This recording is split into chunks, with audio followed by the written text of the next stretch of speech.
All right, so lost my audio completely because I'm stupid. So what I'm showing here is just the bits that come in the Extreme Kit. You've got this pointy one, which we'll use today. We've got this flame burr, which we will not use. This is the bull nose, which we also will not use. And then we've got the sphere. This is the larger sphere. There's another kit that comes with a large, actually, it's not large. There's another kit that comes with a smaller sphere. And I use that on a project that's coming up. This is just a piece of scrap wood. Any piece of scrap wood will work. You can see that I've actually practiced a little bit, and I've done a leaf there before. And we're just going to draw the same leaf again here. You got to secure it down with your squeeze clamp. Make sure your piece is secure so you don't go throwing it off into the neighbor's yard and you don't go hurting yourself or anybody nearby, because we don't want to hurt anybody or ourselves. It's a really good shot of my glasses and my sander. Anybody remember the blue Ryobis? That's an old sander right there. The blue Ryobis was the original. When Ryobi came out, it was a blue tool. Got my piece secure. That's great. And we're going to draw with a carpenter's pencil. And you can get those from any big box store. You can get it from any hardware store. You don't have to be orange. They come in all sorts of colors. But just use anything you can draw with. A pen works too. Just draw yourself out whatever leaf shape makes you happy. Doesn't have to be mine, although mine is the expert and most awesome one ever. Sure, yeah, there it goes. And we're gonna carve over the edge there on that scrap piece to make those leaves look like they come over the edge. And you just keep in mind the difference between the sides of the leaves. You kind of want to make them as close to similar as possible. You don't want to make them asymmetrical. But not exactly symmetrical either. So just make yourself a leaf. Once you get that done, you're going to grab your large spherical coarse bit. And you're going to start clearing out all the wood around your lines there. Make sure you get your dust collection hose pretty close. And you can see all your pieces float right there into the old 4-inch dust collection hose. Makes you feel better. I've actually got an air cleaner on the left too. That just catches all the smaller bits that the dust collection system doesn't collect. And of course, we got to adjust the camera. All right. Like I said, we're just clearing out here, but you can see when you're working close to an edge, the way that wants to grab and it wants to just throw you off of the wood. And it's unsafe, so you put your other finger on there and you go as slow as possible. Those Extreme really remove the wood. That again is, that's actually soft maple. And anytime you get to the edge, it wants to grip and it wants to pull it right off. Work in small sections at a time. Don't go too fast.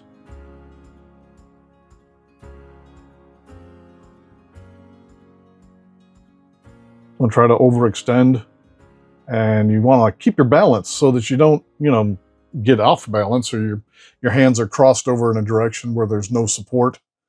You want to keep your hands supported flat against the material. Once you do that, you're able to remove a lot of, this is again a very soft wood, soft maple. It has a little bit of ambrosia there, which comes from the ambrosia beetle. It's not spalting. It's something that's kind of a bacterial thing. I'm not 100% sure, as you can tell, but we're going to remove a lot of material here on the end so that we can separate the bottom of this leaf away from the wood a little bit higher. When you do that, you create that ledge right there, which will disrupt the ability to undercut because you won't have an angle, which you'll see a little bit later. When we go through this, we actually have to trim it a little bit more.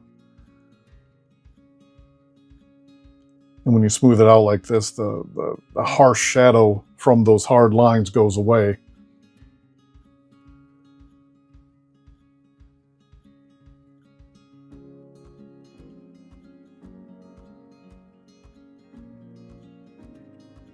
I'm gonna grab to the edge there, and you can double hand it like that. If your piece is secured well, and you didn't just fling it into the dust collector and disappear up that hose, well then you double hand it, make sure you get your hands resting on the piece, and you're able to better control the end of that. You're moving at, you know, probably somewhere between 20,000 and 30,000 revolutions per minute. That thing is moving right along. All right, now that we've cleared out our wood, we're going to grab this smaller pointy extreme burr. You don't use this one for a lot of things, but for undercutting it works very well. That bit that I'm going to be removing there is a fine detail burr that comes in the fine detail kit that Kutzall sells. And I use that in the project that I'm working on next. That's in its editing phase, which is an actual burr holder. You can see my burr holder there on the left, which I carved myself. And we're going to carve one of those because as you get burrs, you're going to need somewhere. You don't want to just leave them in a pile. It's a lot easier to see which burr you want to use next.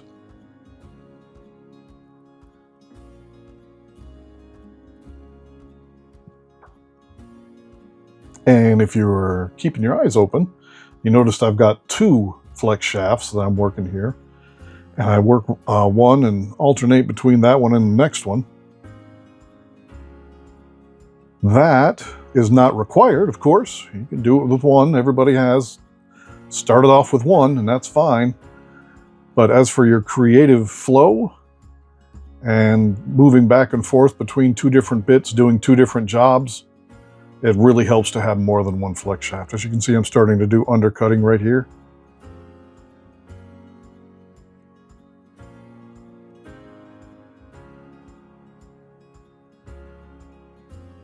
And the speed chuck on the flex shaft is starting to rub on the wood, so you've got to remove a little bit more of the wood so that you can get your angle in there, because if you don't remove the wood, and you can see that speed chuck is right there on the wood, your angle won't be as good and you'll cut your piece thinner than you want to. I'm double handing it here just because we're in a very tight space and I don't want to skip. You're always going to skip sooner or later, and it'll drag across the top of your piece. I think I do that a little bit later, but it'll be a lot easier to control if you have both hands on that, and you have to have your piece secured down so that you can use both hands and the piece doesn't fly into the next county. We're going to reposition here so I can undercut the side.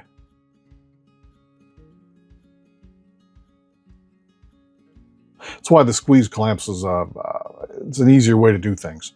It's a quick release and it fastens quick. You don't really screw it down, you just squeeze it. All right, so I'm undercutting now under these leaves, just lifting them off of the wood basically. You can do this thicker if you'd like. Make for a thicker leaf here.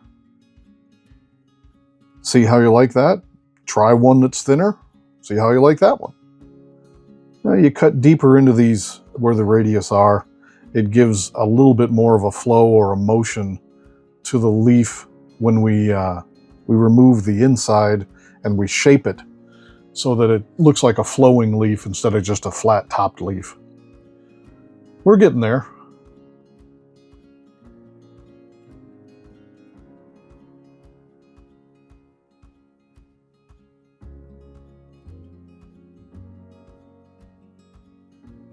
As a side note, since this is soft maple, when you do burn it like I have, it smells like maple syrup.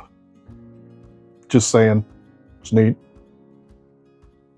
Different woods have different smells. Walnut smells different. Obviously maple, as I said, smells different. That padauk that it's resting on right there, that has a potpourri type smell.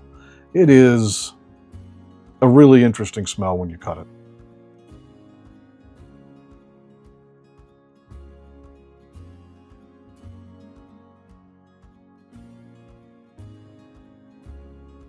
All right, so we're going to continue on with our undercutting.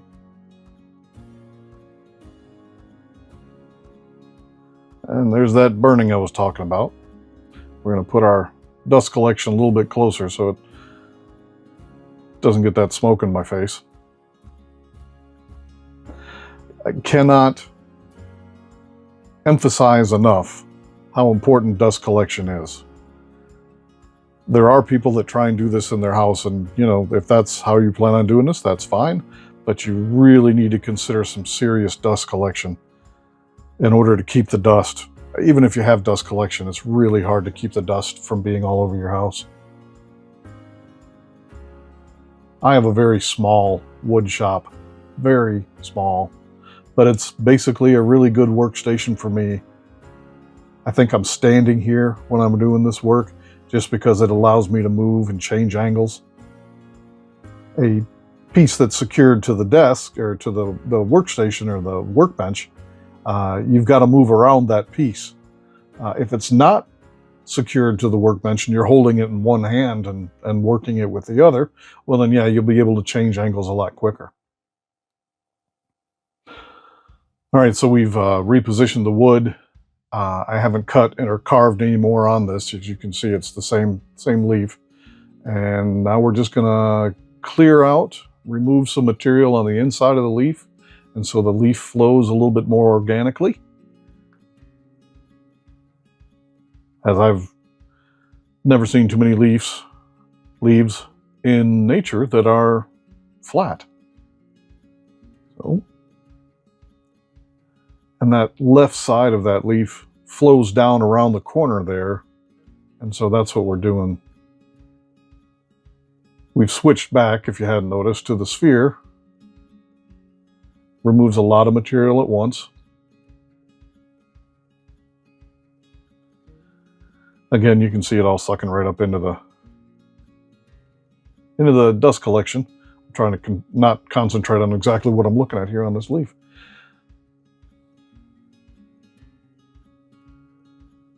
Remove all your sharp edges. Today's project is not going to be a finished, sanded and complete project, but this is our first project to get the leaf shape in our minds, so we know how to do these in the future. It's just an organic shape, very easy. And once you sand that up and you put your finish on it, whether it's a polyurethane, a hard wax, or whatever it is you're planning on putting on this leaf, once you've sanded that smooth, those lobes all flow. The pieces that are raised to the pieces that go over the edge, all of that really just kind of flows, and you can run your finger along, and it's an organic, pleasing shape.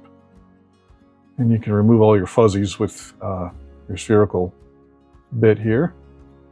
Again, remove all the lines you can.